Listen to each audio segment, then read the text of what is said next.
महादेव मुंडे यांना न्याय देण्यासाठी आज त्यांचं कुटुंबीय आणि कनेरवाडी आणि भोपळा ग्रामस्थ हे रास्ता रोको करणार आहेत।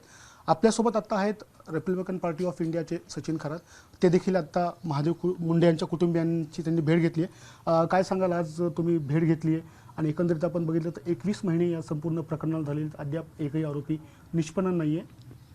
मुळात हे प्रकरण घडून माझ्या माहितीनुसार 2 वर्ष झाली। 2 वर्ष झाल्यानंतर या प्रकरणाला कोणीच दाद देत नव्हतं, परंतु मध्यंतरी महाराष्ट्र राज्यामध्ये याच बीड जिल्ह्यामध्ये सरपंच संतोष देशमुख यांना अत्यंत क्रूरपणे मारण्यात आलं। नंतर या प्रकरणाचं राज्य हादरलेलं असताना पूर्ण मागणी झाली की या प्रकरणाला न्याय मिळाला पाहिजे। या प्रकरणासाठी सर्वपक्षीय महाराष्ट्रामध्ये आंदोलन झाले, मोर्चे झाले आणि या मोर्चामध्ये मी सुद्धा देखील सामील झालो होतो। नंतरच्या काळामध्ये हेच महादेव मुंडे जे प्रकरण आहे, हत्या प्रकरण, हे समोर आलं।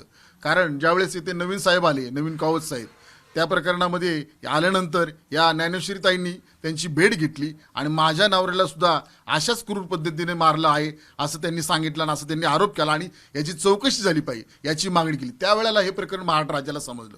मुळात याच बीड जिल्ह्यामध्ये जर पाहिलं तर क्रांतिसिंह नाना पाटील या बीड जिल्ह्याचे खासदार होते, याच बीड जिल्ह्यांनी निवडून दिलं होतं आणि याच बीड जिल्ह्यामध्ये माननीय गोपीनाथ मुंडे साहेब बहुजनांचे नेते होते राज्याचे, परंतु आज त्यांच्या कन्या मंत्री आहेत। तरी सुद्धा मुंडे घराण्यातील व्यक्ती आहेत, मुंडेच आडनाव त्यांचं, त्या महिलेला स्वतःच्या नवऱ्याचा जो खून झालाय याची चौकशी व्हावी, याची तपासणी व्हावी, कोणी केले, क्रूर पद्धतीने कोणी मारले, याच्यासाठी ते 2 वर्ष लढा देत आहेत, परंतु अजूनपर्यंत त्यांना न्याय मिळायला दिसत नाही। आश्चर्याची बाब आहे। मी ताईंना विनंती करतोय, पंकज ताई तुम्ही यामध्ये लक्ष घाला, यांना न्याय द्या। आज हे विष पेतात यांना न्याय मिळत नाही म्हणून, आणि याच जिल्ह्यामध्ये घडतंय आणि तुमचंच आडनाव आहे मुंडे आडनाव, त्यामुळे या घराण्यातील व्यक्तीला न्याय द्या ही मी तुम्हाला मागणी करतोय। आणि आपण जर बघितलं तर या प्रकरणात अनेक जे संशय आहेत कुटुंबाकडून व्यक्त करण्यात आले होते, अधिकाऱ्यांबाबत असतील किंवा इतर जे काही चौकशी ज्या पद्धतीने होतीये, मात्र प्रशासन कुठेतरी बरेच वेळेला अधिकारी बदलले गेले, त्यानंतर अनेक समित्याही नेमल्या गेल्या, मात्र अद्यापही एकही आरोपी निष्पन्न नाही आहे।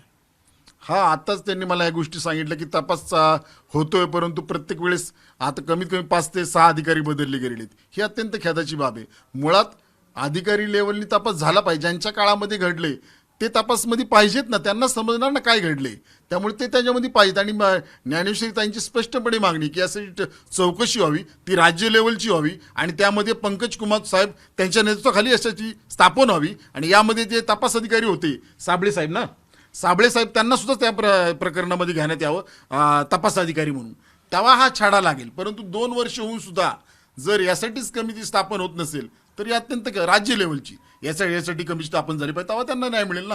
परंतु त्यांना न्याय मिळत नाही म्हणून त्यांना विष घ्यावं लागलेलं आहे। एका महिलेला विष घ्यावं लागतं। माझा प्रश्न आहे की जो ओबीसी समाजाचं राजकारण करतो महाराष्ट्र राज्यामध्ये, लक्ष्मण हाके कुठे आहेत? लक्ष्मण हाके झोपलेत का? आता काय भेटा येत नाही लक्ष्मण हाके? लक्ष्मण हाके तर मोठमोठ्या ओबीसीच्या गप्पा मारतात, कुठे गेले लक्ष्मण हाके? हा माझा प्रश्न आहे लक्ष्मण हाकेंना। भारतीय जनता पार्टीची बाजू घ्या, तुम्हाला तो अधिकार संविधानाने दिलेला आहे, परंतु आज एका बहुजन समाजाच्या व्यक्तीच्या नवऱ्याचा खून होतो, त्यांच्या मुलांना काय वाटत असेल, त्याच्या मिसेसला काय वाटत असेल, काय सांगणार आहे मुलं तुम्ही? हे सरकार नेमकं काय, हा आमचा प्रश्न आहे। हे सरकार बिहार म्हणजे आता म्हणतात की बिहार आणि उत्तर प्रदेश सारखं, मला नाही वाटत। मला वाटतं त्यापेक्षाही विचित्र आहे। तालिबान सारखी अवस्था करून ठेवलेली आहे या महाराष्ट्र राज्याची, रोज अन्याय अत्याचार चाललेले आहेत, कधी नाही मिळणार। 2 वर्ष झाले, माणूस विष घ्यावं लागतं, हीच गंभीरता आहे। आज जे ग्रामस्थांकडून आणि कुटुंबियांकडून रस्ता रोको केला जाणार आहे, ह्यात तुम्ही सहभागी होणार आहात का? हो, मला आज समजलंय की रस्ता रोको आहे, मी त्या आंदोलनाला पाठिंबा देणार आहे आणि स्वतः त्या आंदोलनाची जाऊन मी भेट देऊन तिथं 2 शब्द बोलणार आहे।